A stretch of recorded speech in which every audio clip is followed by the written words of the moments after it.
Good ninyo mga day. Kain tayo mga day. Ito yung tinatawag na mutabak. Ang palaman nito ay mga gulay din. Mga gulay tapos itlog.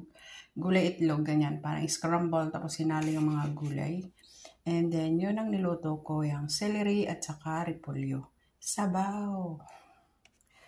So kay daghan man ni siya. Dili man na ako siya makurot. So butang lang ako na sa ref. Ito lang yung aking kakainin. Ayan siya. Yun yung palaman niya. Oh. Yung palaman niya may celery, may sibuyas, kamatis, at itlog. Binatil lang siya. Ayan, yung palaman niya. Binili ko lang to sa labas. Binili lang nila sa labas. Thanks for watching and God bless. Ito yung almusal ng mga busing. Hindi nila na. Ito yung natira sa akin.